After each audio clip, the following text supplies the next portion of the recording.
He's breaking us up into groups of people. Women, students, seniors, blacks, Hispanics, whites. And he walks around to each one of these groups and he promises he'll give them things. Shame on him. Shame on him. Social Security. What about it? The Masons do something there when I retire shortly. So I hope. You may get lucky. I might for my kids. They're done. My They're question done. is, what was your solution for that, or do they go on and try to save, which is difficult for them to save the rate? Here's the biggest blessing and opportunity and potential problem in America. Everybody follow me. This is simple math, and I was lousy at math. Every day in this country, 10,000 Americans retire. Retire. And unlike 100 years ago, they're not dying when they're 62 or 3 or 4. Thank God. Right? Relax. Relax. Wonderful. We're living till we're 92 or 3 or 4. And when we're in our 90s, we're still playing golf and we're active.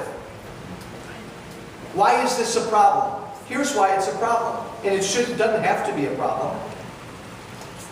How in God's name are we going to pay for all that health care for Americans who are living longer and longer? How are we going to pay for it? You want to know a dirty little secret that everybody in Washington knows, from Obama to Walsh? Every Republican and Democrat knows this. Medicare. Has everybody heard of Medicare? Medicare will be gone in about 10 to 12 years. I mean gone. Think about that for a moment. That's just one program. Medicare will be gone. So to sit here and say, we have 10,000 people retiring today, they're living longer, all those health care costs, Medicare can't support that. We have to fix Medicare so it will be around. Same thing with Social Security. Do you know when we started Social Security? History lesson, everybody. When we started Social Security over 100 years ago, 32 workers supported every retiree. 32 workers every retiree. Now we're down to 2 workers for every retiree. In another 12 to 15 to 18 years, it'll be 1 worker supporting 2 retirees. This is simple math. We need to reform these things or they won't be around for any of your kids or my kids. So when Tammy says, and President Obama and all the Democrats now are saying, oh, you want to end Medicare as you know it. Look, to not do anything to Medicare will end Medicare as we know it. So don't listen to that stuff. What we have to do is a number of things. Look to raise the retirement age, and there are some creative ways to do it. Look to tax wealthier Americans who retire.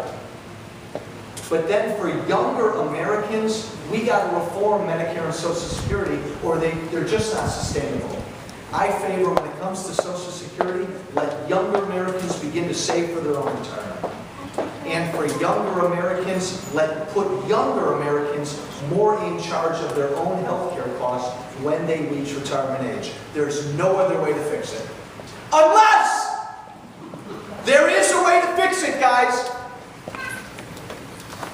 And I don't want to jump on young people, but I'm gonna again. Here's how we can save Medicare and Social Security. Here's what Duckworth wants to do. Here's what Obama wants to do. Simple. This is a solution. Just ignore the problem. Hold on, I'm not being funny. Ignore the problem. And in 10 or 20 or 30 years, when you are out there working, making good money, we'll just tax the heck out of you. So let's say you got a great job in 20 years. What's your first name? Me? You. Tina. Tina? Tina, you look smart. I think you're going places. Tina, Here's Obama and Duckworth's solution. Tina, 20 years from now, you're going to have a great job. Let's say you're making $200,000 a year. Okay? Tina, Yes. here's the bad news. Sorry. If we follow the Democrat solution for Medicare and Social Security and Medicaid, because we're not paying our bills right now, we're not going to do anything about these programs, the $200,000 you're making, the government will probably take $180,000 of that in taxes to pay for all of these programs. So you can keep these programs and not do anything to them because everybody says, I want government taking care of everybody. If that's really what you want, the only way to do it is if we take all your money. Oh my gosh, I don't know that anybody wants to live in that kind of country. So we need to grow up as a country and reform these programs. It's just simple math. Have government that we all love take care of the needy. Why don't we get that anymore? Why do we want government to take care of everybody? It can't work. We'll be broke. And you know what? Final point, Tina. Who do you think knows how to take care of you better? The government or your parents? Who could take care of you better? My parents. How about the government or your next door neighbor? Who could take care of you better? My neighbor. Who could take care of you better? The government or the church you're involved in? My church. Okay. Now, we live in a country now where it's sort of like we bypass the church. And people aren't as involved in their churches as they used to be. We don't help with our neighbors like we used to be. Our families don't take care of each other like they used to. Do you know before all this big government, when our parents got older, we took care of our parents. But no, now we don't do that. Now we pay so much in taxes, government will take care of everything. Oh my gosh, guys. That's so wrong. And it's simple math. We can't afford it. Boy, I went on way too long there. Look what you did. Other questions, guys, about anything? Get me started. Yes, ma'am. I just wonder, why do you feel that this election is one of the most important? Here's why. Here's why. Great question. So, what's the general theme here? The general theme, everybody, is we have government doing way too many things for way too many people, and now we're really flat broke and we're not working. Here's why this election is so important. Because if we don't reverse this election, we may never be able to reverse it. Here's what I mean. Mom! That congressman, he's so loud. When I was running last time, I had a town hall, and a 75-year-old woman came up to me at the end of my town hall, and she was angry.